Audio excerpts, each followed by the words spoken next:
In fact, these are exclusive inputs brought to us by investigations editor Manoj Gupta.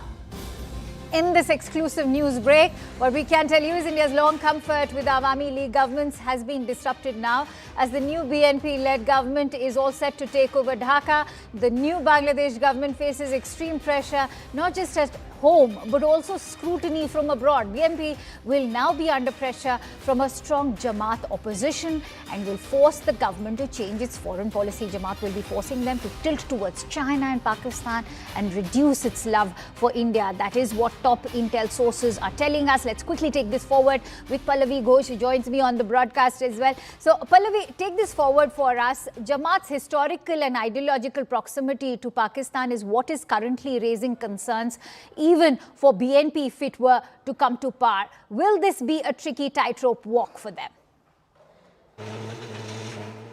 Oh yes, absolutely. And in fact, I remember when I was speaking to many students, especially of the NCP, which is the National Citizen Party, who were in an alliance with Jamaat, they were very open about the fact that they got a lot of support and defense coming in from China.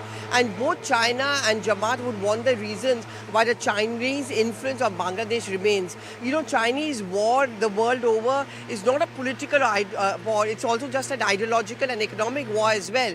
Bangladesh has always had a very good trade tie with India for that matter, and there are geopolitical reasons why China would want that influence to remain intact.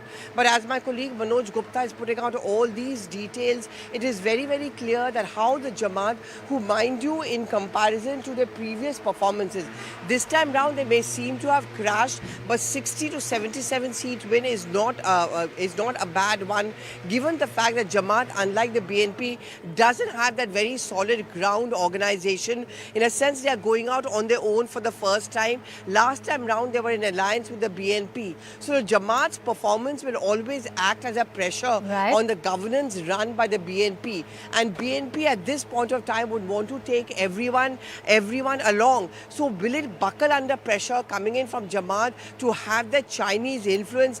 That is something which is a moot question, something which we in India would certainly be looking out for very, very carefully. Stay with me, Pallavi. In fact, what intel sources are telling Manoj Gupta is that Jamaat's historical and ideological proximity to Pakistan is raising fresh concerns because of the ISI facilitation. ISI is going to fund them propaganda, their propaganda to support anti-India networks in border districts. In fact, Indian intelligence assessments are also flagging the risk of Bangladeshi youth radicalization feeding cross-border extremist ecosystems targeting Indian interests. So that is one burgeoning concern that India's borders still have, and I'll take that forward with Pallavi. So Pallavi, it is also the ISI, increasing ISI footprint that continues to remain a huge threat, not just for, say, a BNP-led government, but for India as well. And how will India now be taking this forward with, say, Tarique Rahman, who's all set to be the next Prime Minister for sure? I think we are going to wait a while, Akanksha. I mean, you would know again this the best because you cover the External Affairs Ministry as well. You know, when it comes to matters of foreign policy, silence is sometimes the best diplomacy. So we are also going to give it some time. We are going to wait and watch. I mean, Tarique Rahman himself is going to have a long task cut out for him. That's the reason, for example, he doesn't want any celebrations to take place at the party office or at the headquarters because he knows that expectations are very high. 65% people have voted yes for the constitutional reform referendum as well.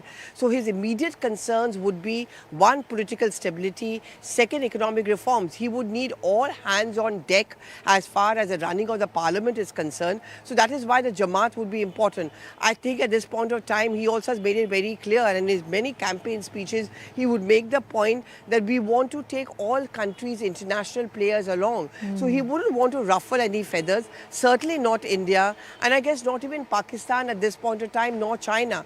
How does he do that balancing? That is going to be his big test. After all, in comparison to his mother, and he's been out of the country for 17 long years. He's almost a political novice in that manner. There are going to be a lot of diplomatic challenges he's going to face. So it's not going to be a case of either or. So all of them are going to be watching him very carefully. Jamaat will obviously want to exert his influence, as Manoj Gupta is also pointing out.